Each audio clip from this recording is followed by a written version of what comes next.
Convidar os amados a abrirem as suas Bíblias no primeiro livro dos Reis, capítulo 19. Primeiro livro dos Reis, capítulo 19. E nós vamos ler o versículo 4.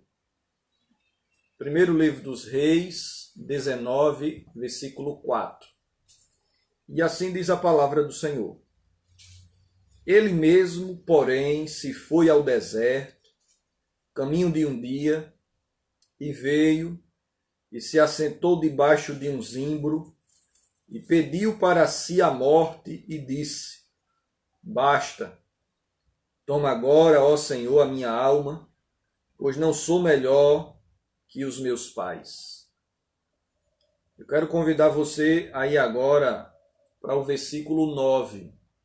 E o 9 diz assim: Ali entrou numa caverna, onde passou a noite, e eis que lhe veio a palavra do Senhor que lhe disse. Eu queria convidar você a ler essa parte comigo. E a Bíblia diz assim: Que fazes aqui, Elias? Que fazes aqui, Elias? Vamos orar? Bondoso Deus, nós queremos te agradecer por tua palavra, que é poderosa, que é o bálsamo dos céus.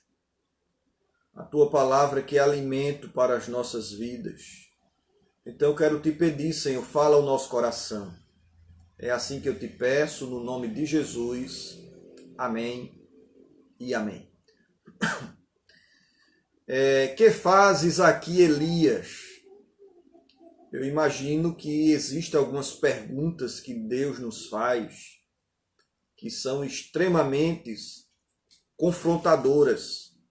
Diante do tumulto, naquele barquinho, os discípulos cheios de agonia, desesperançados, já cheirando a morte, o Senhor pergunta para eles: por que não tivestes fé? Algumas perguntas do Senhor, elas têm a finalidade de não ficar apenas nos nossos ouvidos, mas descer até o nosso coração. Elias foi um dos maiores profetas entre os profetas. Foi um dos maiores personagens do Antigo Testamento. Ele estava, sem sombra de dúvida, entre os notáveis da Escritura.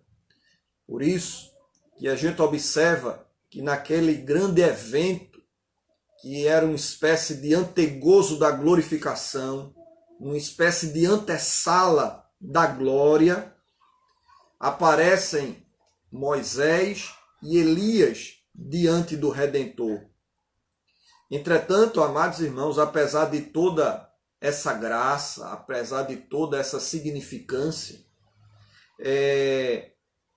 Elias não era imune a sofrimento. Elias não tinha nenhuma redoma de proteção contra a dor e contra as lutas. Elias também andou na trilha do pânico, também passeou na estrada da sequidão das suas emoções. Elias também passeou em pensamentos acelerados, entre palpitações do coração, sudorese nas mãos.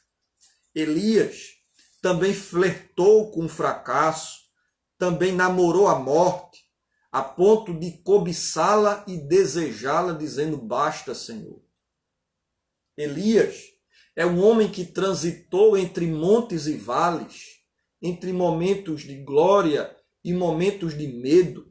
Elias sou eu, Elias é você, que temos momentos de altos e baixos, momentos que lemos a Escritura com uma paixão extraordinária, e em outros momentos não temos nem força para ler. Elias sou eu, Elias é você, que mostra toda a nossa humanidade, toda a nossa fragilidade. Elias é uma prova incontestável do quanto nós precisamos de Deus, independente da nossa idade, independente da nossa maturidade cristã, independente nos livros que já lemos, independente amados, de toda a nossa experiência aqui na terra, nunca devem ser produções de uma autoconfiança, mas de uma dependência de Deus. Esse é Elias. Esse sou eu. E aqui, meus irmãos, eu gostaria de fazer uma observação em Elias, nesse episódio dele, e linkar com a depressão. Tá? E a primeira lição que eu gostaria de extrair desse texto é que a vida é uma estrada de montes e de vales. A vida é uma estrada de montes e de vales. Montes, entenda, momentos abençoados, momentos de refrigério, momentos de alegria. Vales, entenda como momentos de luto, momentos de tristeza, momentos de desorientação. Elias, ele teve a capacidade de transitar nesses dois caminhos, assim como eu e assim como você. Elias, ele começa o ministério de forma extraordinária.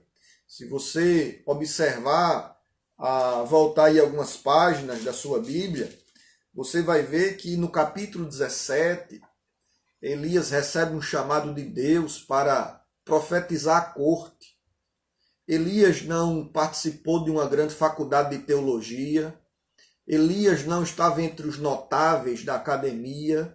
Elias simplesmente recebeu um chamado do Senhor e foi. E teve como primeiro auditório a corte real samaritana. Isso aqui é algo muito extraordinário, amados irmãos, que isso nos faz perceber que Deus não precisa de notáveis para fazer a sua obra. Deus não precisa de sobrenome, Deus não precisa de medalhões da personalidade. O que Deus requer de nós é apenas alguém que abomine o pecado e que ame a Deus. O que Deus requer de nós não são grandes leituras. O que o Senhor requer de nós não são grandes sacrifícios. A nossa carne física. A grande pergunta teológica para o ministério de Pedro foi: Pedro, tu me amas? Com isso, de forma nenhuma, quero negar a importância de um bom estudo, a importância de boa educação teológica, mas essas coisas não devem esquecer as outras coisas. Elias começou de forma extraordinária, entrou no cenário da Escritura dizendo que não ia chover, depois disse que ia chover, e tudo isso aconteceu. Elias foi um homem extremamente usado pelo Senhor, mas como eu disse a você, Elias também transitou nos vales. E ele transita no vale quando Jezabel, a primeira dama do império do Reino do Norte, pede um presente inusitado ao seu esposo, que não é um colar, que não é uma pulseira, não é uma viagem. Ele pede a cabeça de Elias. E aí começa o trânsito depressivo de Elias. Aqui começa o naufrágio ministerial daquele pastor. Aqui começa a ele imergir na sua caminhada até então regada de tanta glória. São corvos que vão levar para ele pão e carne à beira do rio. É fogo que cai do céu. É orando para não chover, depois orando para chover. Mas aí chega uma notícia. Chega uma situação. E essa situação derruba o profeta. Quem sabe, amados, essa pandemia tem derrubado muitos dos nossos sonhos, muitas das nossas estabilidades emocionais. Quem sabe você, recém-casado, você, recém-formado na faculdade, cheio de sonhos, cheios de idealismo, você que começou um novo projeto, que tinha uma nova ideia de alguma coisa, e agora você foi surpreendido por fique em casa, você foi surpreendido por uma coisa que não se sabe bem o que é, porque temos uma verdadeira confusão de notícias. E aí eu penso que a depressão de Elias nasce, amados, diante de expectativas frustradas. Eu penso que o maior inimigo e o maior instrumento estressor de Elias não é uma mulher pedindo a sua cabeça, mas é um sentimento de frustração. Frustração de quê? Lembre-se que ele é um profeta. Ele está profetizando a uma nação: deixe Baal e volte-se para Jeová. Ele está profetizando para uma nação que só existe um Deus. E esse Deus envergonhou Baal, que era o Deus da fertilidade, fazendo com que não chovesse.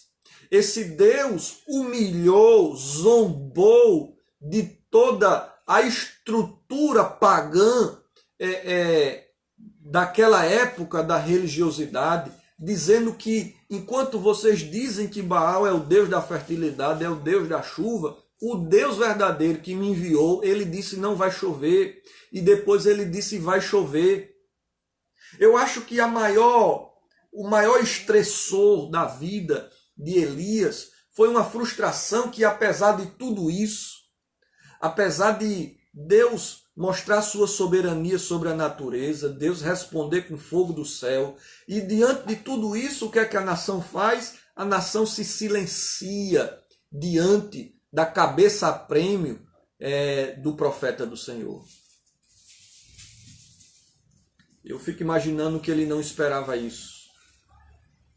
Os vales chegam, amados, quando nós começamos a olhar para as circunstâncias e não olhamos para Deus. Se você perceber no capítulo 19, dê sua Bíblia aberta, seu coração também, os versículos 1 e 2, você vê um Elias com uma visão focada somente no trágico, no terrível, nas notícias. Elias está agarrado no WhatsApp, e no WhatsApp ele está vendo que os seus grupos sociais só estão dizendo: ela vai matar você, a mulher é ruim, a mulher é ranhenta, a mulher já arquitetou um plano, e é só isso que ele consegue escutar. E aí, diante dessa realidade, amados, eu queria dizer, a segunda lição, que os piedosos também choram, os pastores também deprimem, os homens de Deus também adoecem. Jacó teve angústias de morte diante da notícia de morte façada de José. Moisés, Elias e Jonas namoraram com a morte porque a desejavam. Jeremias renuncia o seu ministério dizendo: basta, Senhor, não aguento mais. Pedro chora amargamente. Paulo treme e teme os crentes e a igreja de Corinto. Jesus chorou.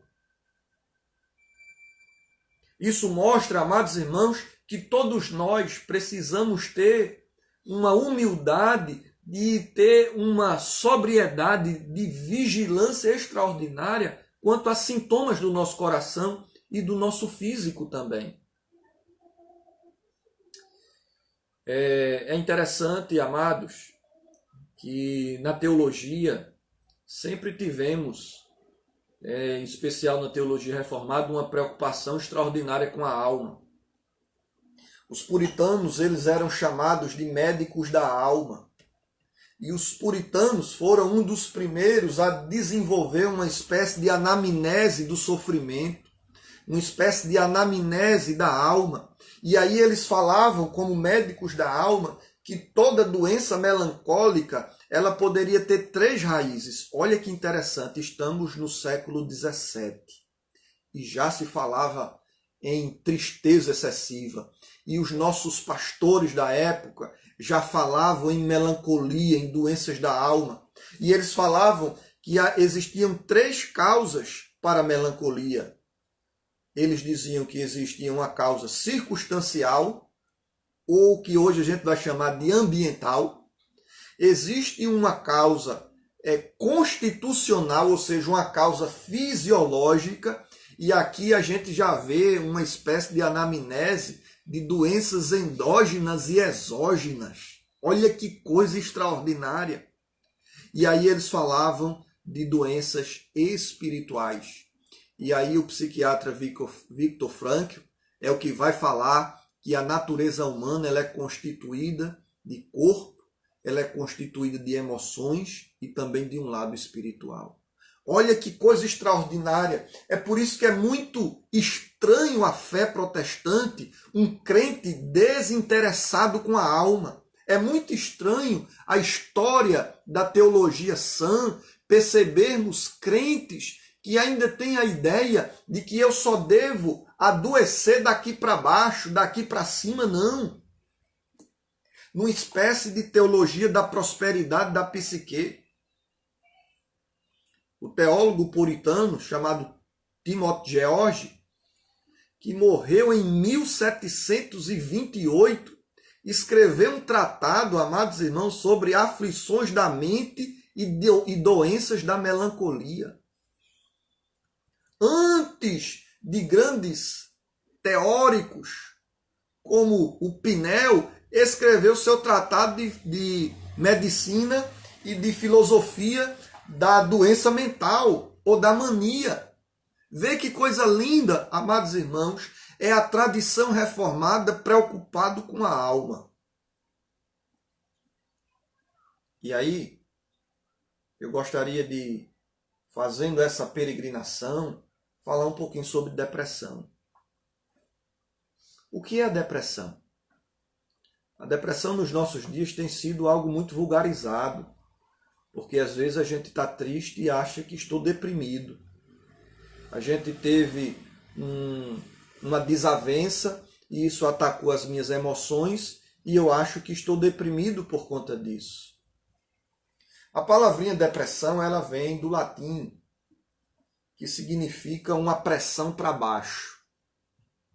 E ela é a fusão de dois termos, a palavra, o prefixo di, que significa para fora, e aí você tem a outra palavrinha, pressão, ou seja, apertar alguém para baixo. Então a depressão ela pode ter várias origens e também vários sintomas. Muito embora a depressão seja variada, eu gostaria de falar de apenas uma, tá? Que é a depressão maior, que é o que é mais comum nos nossos dias. Então, para que alguém tenha depressão, ele precisa ter sintomas. E aqui eu gostaria de invocar o DSM, que é uma espécie de Bíblia da psiquiatria, e o DSM vai dizer que eu preciso ter esses sintomas, no mínimo por 2 semanas, com a prevalência de cerca de 6 meses. Ou seja, a depressão ela é um conjunto de sintomas que, por favor, enquanto eu estiver falando aqui, não vá colocando eu tenho isso, e depois você diz assim, eita, estou com depressão. Não, fuja dessa ideia. Eu gostaria de apenas trazer luzes para que você venha se perceber e você venha intervir, seja por meio de estratégias pessoais ou fazendo isso por meio de uma ajuda profissional, tá? Então, a depressão ela pode ocasionar algumas disfunções. A primeira delas, e aqui não estou falando em ordem cronológica, mas pode gerar uma disfunção no seu humor. É alguém que experimenta um sentimento de tristeza e infelicidade constante. Você sente-se triste não só pela tristeza, mas até por algumas coisas que produziam alegria. Você se sentir triste porque seu time perdeu, isso não é depressão. Você se sentir triste ocasionalmente, isso não é depressão. E aqui vale dizer, abrir um parênteses, a gente precisa lidar melhor com a tristeza, porque nós vivemos numa cultura que não quer se entristecer. Nós vivemos com a cultura que, ao mínimo sinal de tristeza, nós queremos já medicar, nós já queremos fazer algo que levante esse humor da pessoa. Mas lembre-se que existem algumas lições da Escritura que a tristeza não deve ser expulsa, ela deve ser acolhida. O Senhor Jesus disse, bem-aventurados os que choram. Em que sentido eu posso ser feliz no choro? É um paradoxo, né? É feliz o que chora. O apóstolo Paulo, na segunda carta aos Coríntios, o apóstolo Paulo vai dizer que existe uma tristeza que deve ser acolhida. E ele diz, se eu produzir essa tristeza em vocês, eu não me entristeço dela, porque essa tristeza deve ser acolhida pelo nosso coração. E que tristeza é essa, pastor? É a tristeza pelos nossos pecados. É o arrependimento. O arrependimento não deve ser negado. O arrependimento não deve ser guardado. Nós devemos produzir frutos de arrependimento. Então, é um sentimento de tristeza, de infelicidade, é uma sensação de vazio interior, é um choro constante e muitas vezes desproporcional, sobre a mínima situação já vem as lágrimas, é um sentimento constante de questões negativas, é algo que eu só consigo ver coisa ruim, mesmo diante das coisas boas. É um sentimento de culpa. Então, a primeira disfunção da depressão é uma disfunção no humor. A segunda disfunção é uma disfunção cognitiva. Alguém depressivo, ele tem um déficit cognitivo, uma disfunção cognitiva. Ele tem uma capacidade mais reduzida de concentração e de memorização. Imagine que você conseguia ler um livro com a maior facilidade. Hoje você já tem dificuldade. Uma leitura simples, você tem que fazer repetições para que você consiga extrair a ideia do texto. Alguém deprimido, ele pode, nas suas cognições, ele pode ter uma dificuldade de tomar decisão. Ele fica inerte. Ele tem medo de decidir. Ele pode ter uma capacidade de redução, de resolução de problemas profissionais. Então ele vai adiando coisas. Não, vou resolver isso agora não. Vou resolver isso depois. Depois eu faço isso, depois eu faço aquilo. E aí, nesses pensamentos disfuncionais, algumas falas são bem características. Dentre elas, quando você perceber alguém falando em questões generalistas, generalizando tudo, nada dá certo na minha vida, eu sou um perdedor, eu não consigo fazer nada, na minha vida tudo dá errado, ninguém me ama.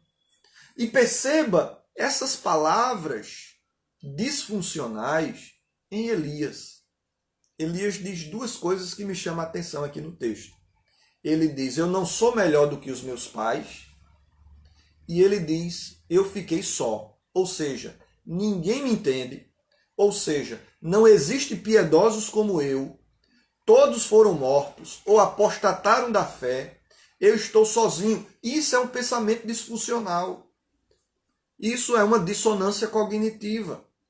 Mas além dessa disfunção cognitiva, ele pode também ter uma disfunção física. E o que seria a disfunção física? Ele teria uma alteração do seu padrão de sono. Perceba que Elias, ele vai para a caverna para dormir. Quantas pessoas estão dormindo hoje à base de medicação como instrumento de fuga da realidade? Eu vou dormir porque dormindo eu não vejo isso. Eu vou dormir porque dormindo eu não presencio isso. Então, o padrão de sono pode alterar, tanto para um hipersono como para uma insônia. E o que é a insônia? A insônia não é somente a ausência do sono, mas é um sono de péssima qualidade. Alguém que dorme e acorda várias vezes à noite. Ou alguém que dorme e acorda e não consegue dormir mais. Então, existe uma disfunção física, uma alteração no sono, mas também existe uma alteração nos hábitos alimentares. E aí vai depender de cada um. Para alguns, pode gerar um fastio, uma não vontade de comer, um desânimo, ele não consegue ter prazer em alimentos que antes davam prazer a ele. Ou pode ir para o outro lado, ele pode ter uma disfunção na sua alimentação e aí ele passa a comer demais. E aí isso é sempre muito cuidadoso, em especial na adolescência, né? Porque a adolescência, por natureza, a pessoa já come mais. Então não pense que aquele menino adolescente que comia um pão agora está comendo 3. Eita, meu filho está com depressão. Nada a ver, tá? Então cada questão a gente tem que observar diante das peculiaridades. Isso pode produzir uma disfunção do funcionamento intestinal. Então algumas pessoas podem dar uma prisão de ventre, para outros pode dar diarreia. Ou seja, o organismo começa a responder a essas disfunções. O organismo começa a somatizar. Então tem gente que pode dar caspa, tem gente que pode dar coceira, tem gente que pode dar vitiligo, tem gente que pode dar uma gastrite, aftas. Então isso vai depender da estrutura do funcionamento. Pode ter até uma redução de libido, de desejo sexual. Então a depressão ela pode gerar todas essas questões. Isso pode vir acompanhado de um coração acelerado, de uma respiração encurtada, e aí pode gerar essas questões que, como bem falou a nossa irmã ontem, pode ser, amados, maquiada por outras questões. Tá? Então, existe uma disfunção cognitiva, existe uma disfunção física e também uma disfunção no humor e uma disfunção no comportamento. Tudo isso vai gerar um comportamento. Amados, a nossa estrutura, a gente poderia dividir ela em um tripé. Pensamento, emoção, comportamento. A forma como você pensa, isso vai gerar uma emoção. E a forma como você se emociona vai gerar um comportamento. Pense só. Imagina que alguém tem um pensamento agora de que todo mundo vai morrer.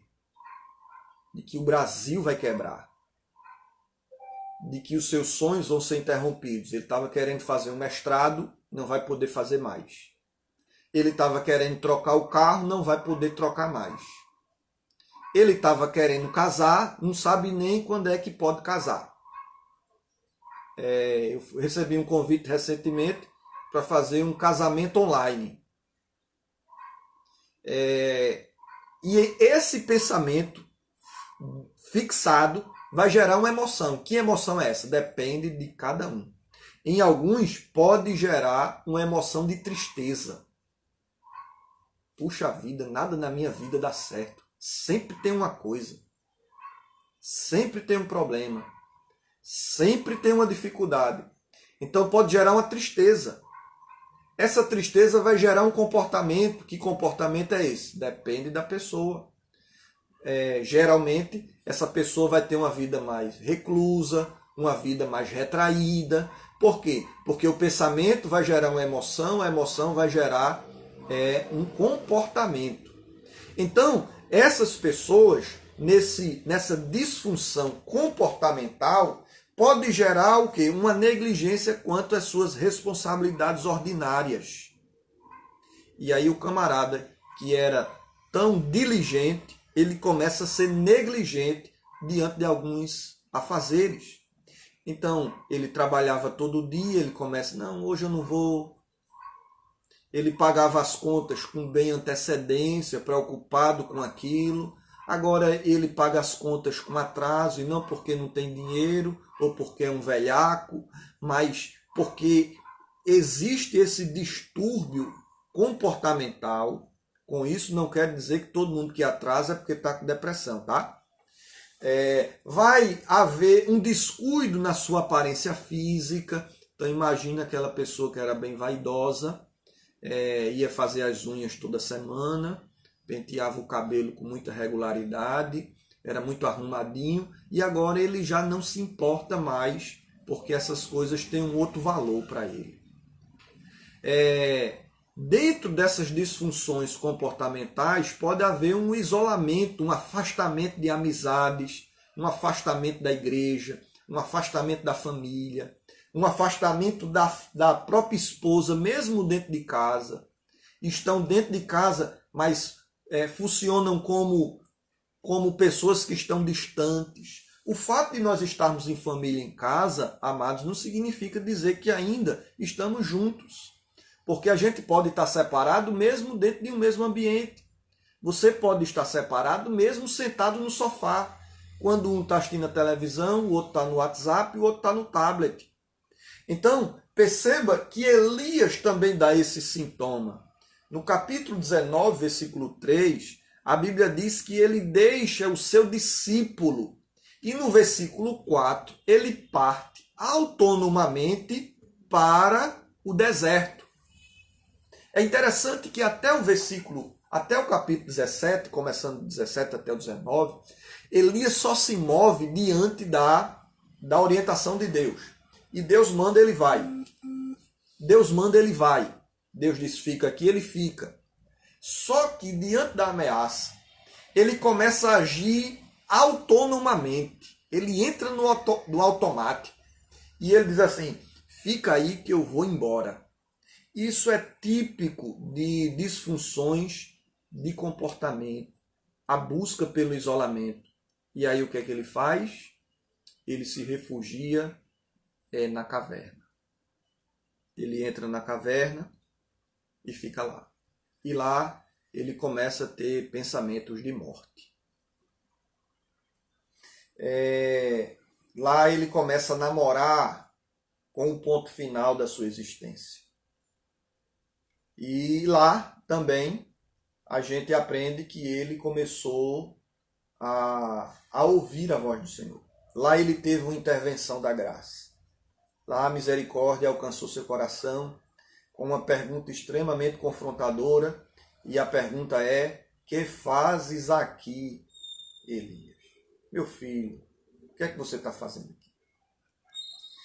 E baseado nisso, amados irmãos, eu gostaria de observar agora alguns cuidados que nós devemos ter com os que sofrem ou conosco diante do sofrimento.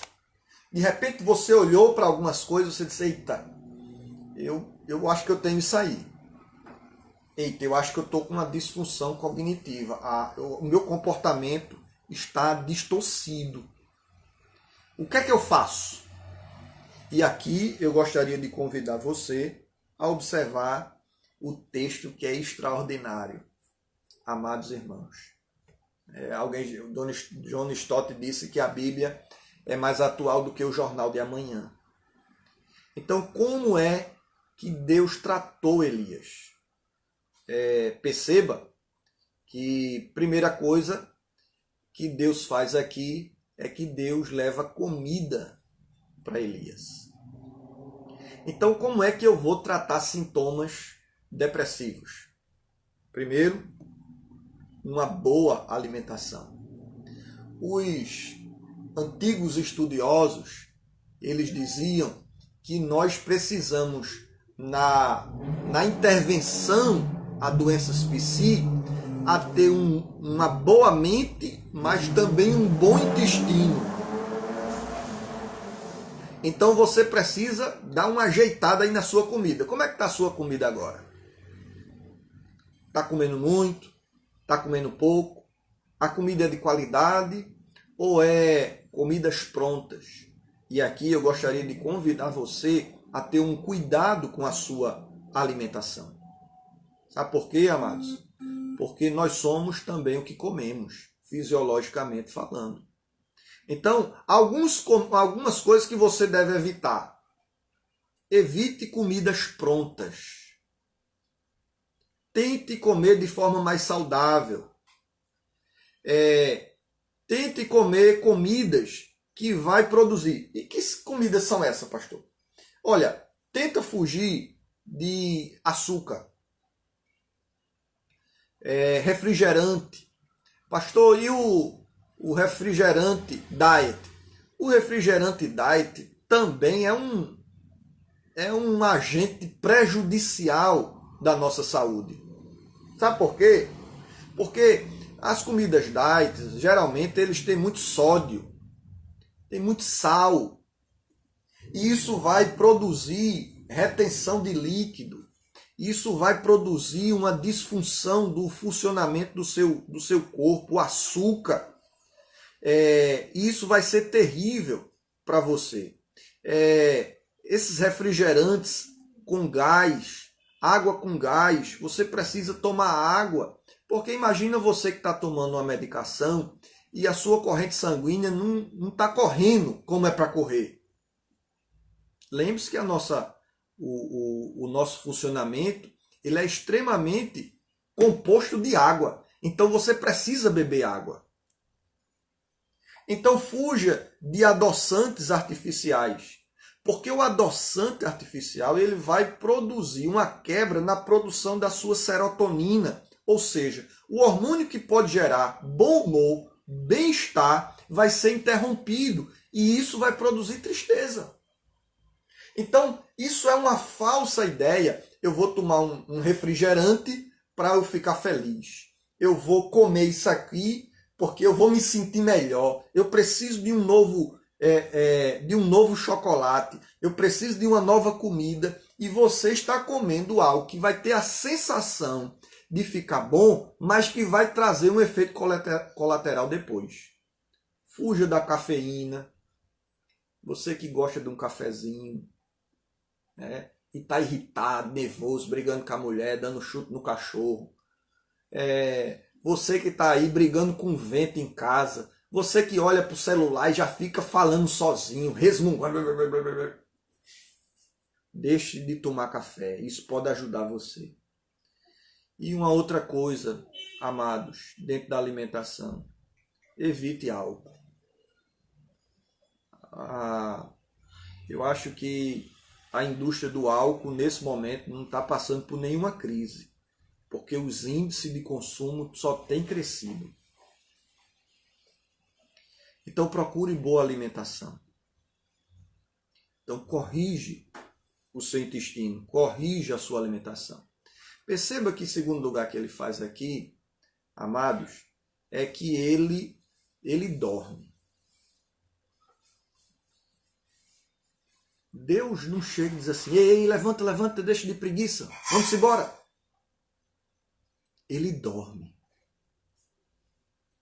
O sono, amados, é um elemento extremamente restaurador. E aí você precisa regular esse sono. Você precisa lutar para que haja uma rotina no seu descanso. Tente regular. Geralmente eu vou dormir de tal horas. Geralmente eu vou acordar de tal horas. Tenta regular. A psiquiatra Ana Beatriz, que é muito famosa aqui no Brasil, ela relata que um dos seus pacientes tinha um sono terrível, mas ela percebeu que associado a isso, essa pessoa tinha um mau hábito de dormir com o celular embaixo do travesseiro. E ela percebeu isso, e só que a pessoa adicional tinha uma comorbidade, né? Além de ter um sono terrível, essa pessoa também tinha um vício por rede social. E aí, amados, ela não conseguia dormir sem o celular. Então, o médico disse, então vamos reduzir o dano. Vamos ir para um mal menor. Você vai dormir com o celular, só que desligue ele. Para que você fique mais... com a maior possibilidade de um sono de qualidade mais agudo. E assim ela fez. Então, perceba, amados, que o sono e esse relaxamento do corpo é algo muito importante. Então, corrija o seu estilo de vida. Tente corrigir a sua alimentação, o seu sono, exercício físico. Lembre-se que Deus, quando chega lá para Elias, e diz assim, Elias, levanta porque a caminhada ainda é muito longa. Eu não sei se ele foi de cavalo, mas não sei. Eu acho que não, que ele estava sozinho na caverna. E aí Deus vai caminhar. Levante que a caminhada é longa. Exercício físico, amados, é importantíssimo na nossa estrutura. Então corrija a sua alimentação, corrija o seu sono, tente corrigir os seus pensamentos.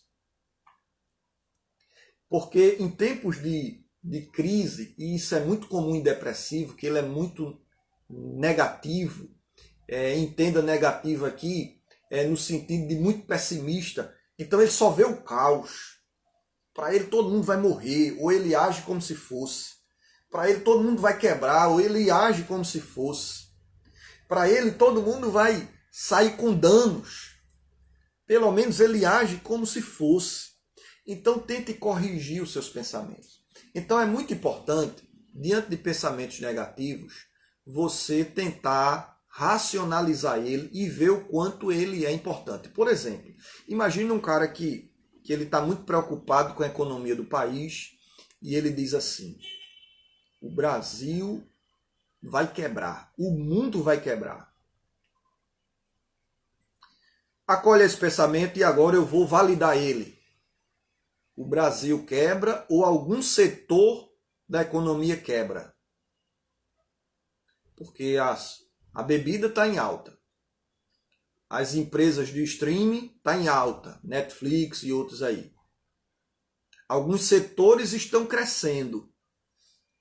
Então, no mínimo, essa pessoa vai dizer assim: então não vai ser o Brasil, vai ser um setor. Então isso pode reduzir o nível de ansiedade dessa pessoa. Então, o que é que você vai fazer? É o que a gente chama de um pensamento alternativo.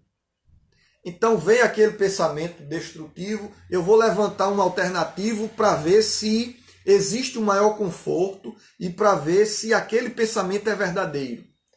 Todo mundo vai morrer. De vez em quando a gente vê aí gente na casa dos 90 saindo do hospital. Todos morreram. Todos vão sofrer. Tem as situações do assintomáticos. São gente que estão doente, mas que nem sabem. São pessoas que estão com vírus e nem percebem. Todos vão morrer. Então, corrija seus pensamentos. Corrija sua vida espiritual.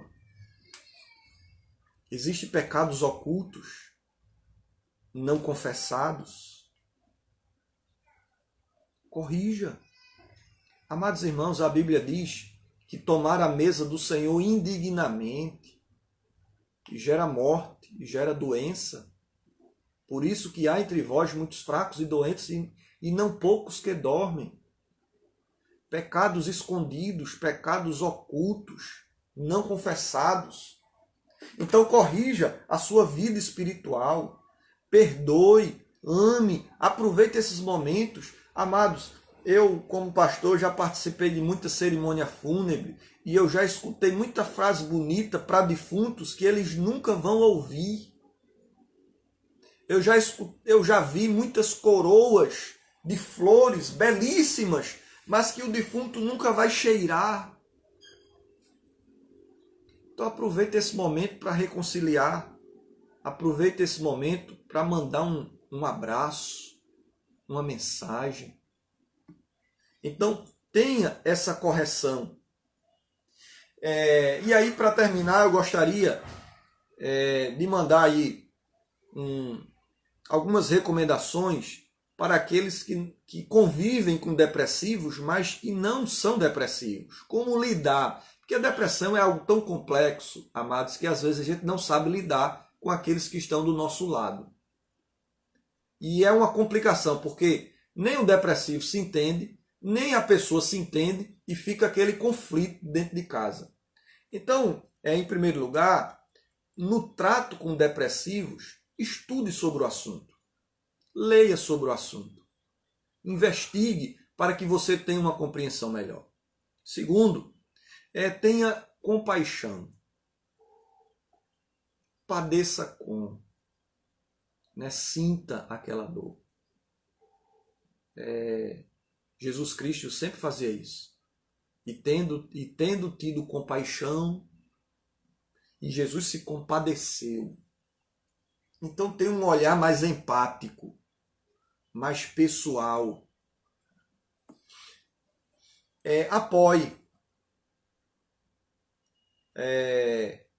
Além do apoio, guarde, amados irmãos, algumas situações no seu coração. Não fique divulgando sofrimentos em grupos de WhatsApp. Não fique pulverizando as lágrimas no Facebook, no Instagram. Tente ser mais contido.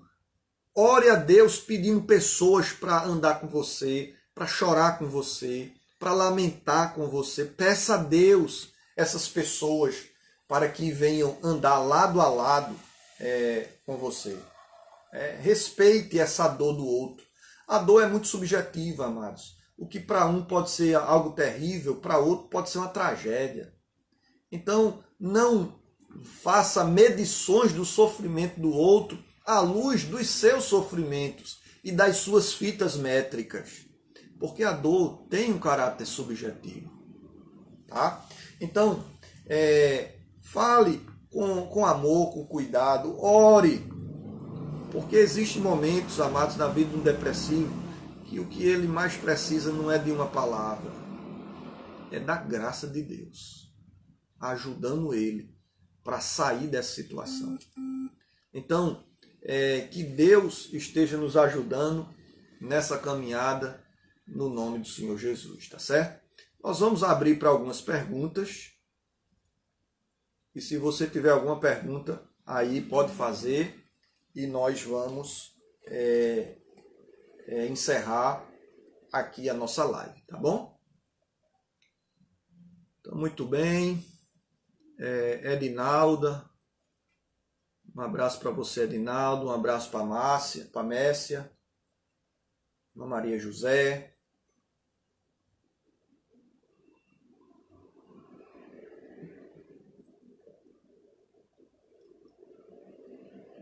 Então aí, Jânio, um abraço para você, Jânio.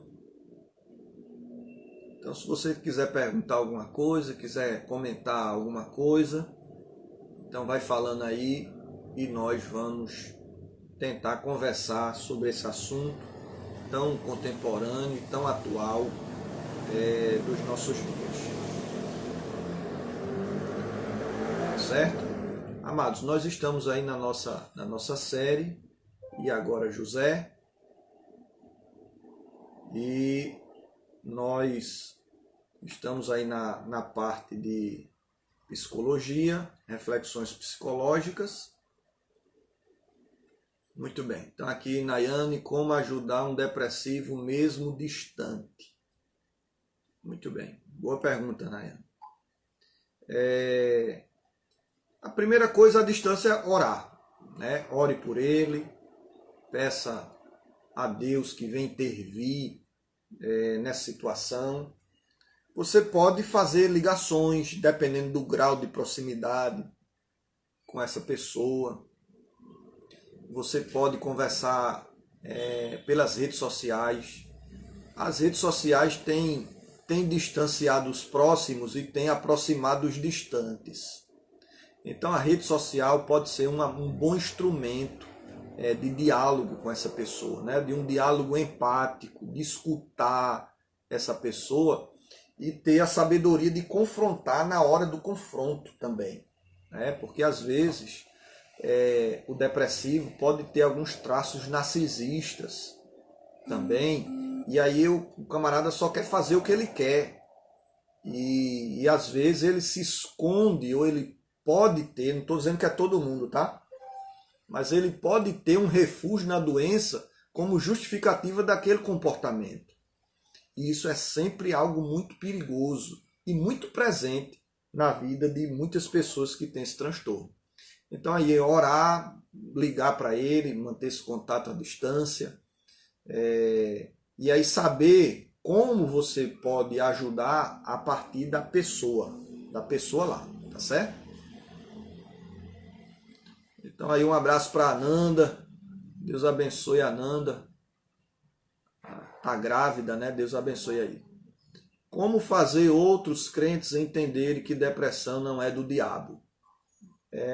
Irmãos, no processo de anamnese da depressão, e aqui eu falo como teólogo, viu?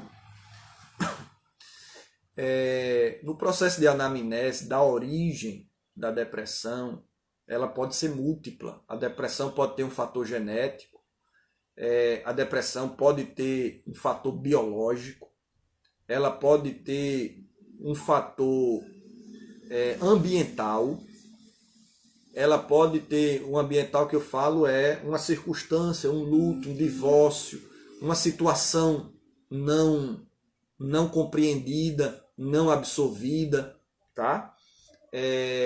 Pode ser um fator também estressor e gerador de depressão, tá?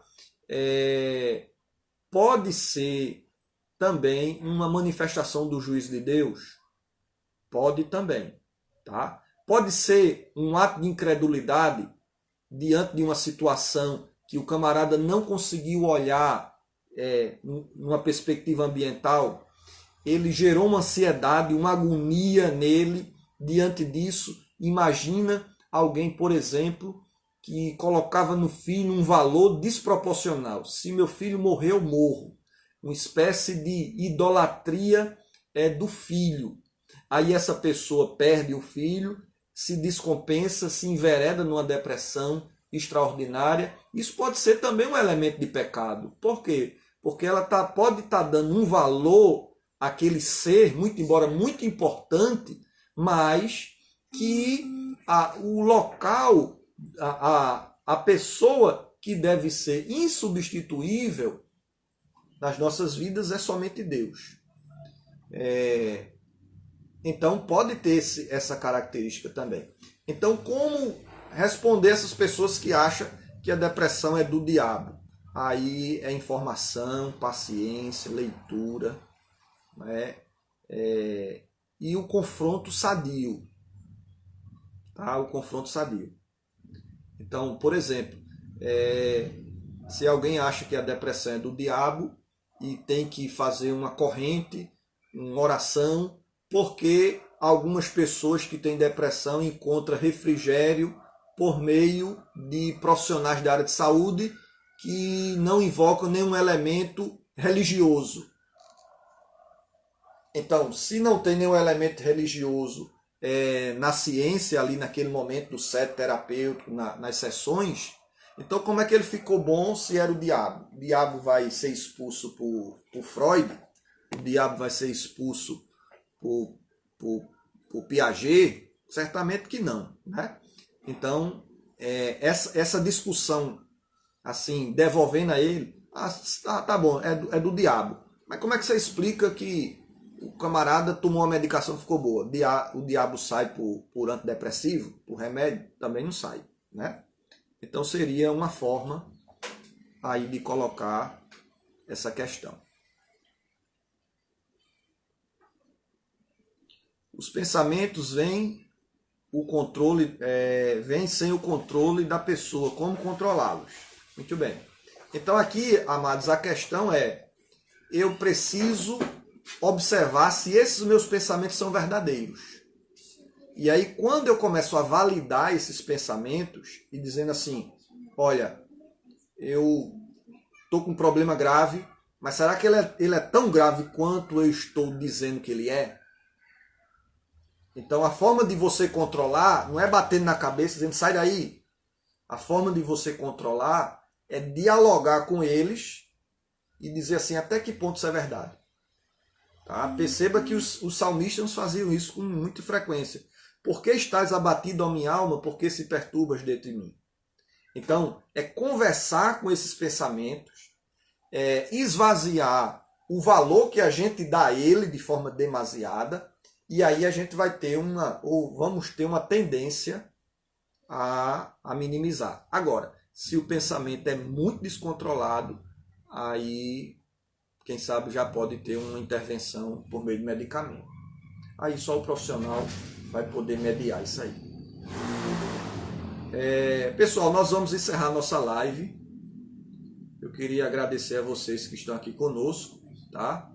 Que Deus abençoe a vida de vocês abundantemente. Amanhã nós vamos ter às 20 horas e nós temos ainda muito material pela frente, tá? Nessa área de reflexão, tá? Então vamos orar. Convida aí a sua família para esse momento de oração, para esse momento de encerramento, no nome de Jesus. E com essa oração a gente encerra, tá? Bondoso Deus, em nome do Senhor Jesus, toma as nossas vidas em tuas mãos, guarda-nos, em nome de Jesus. Amém e amém. Um grande abraço e que Deus abençoe vocês.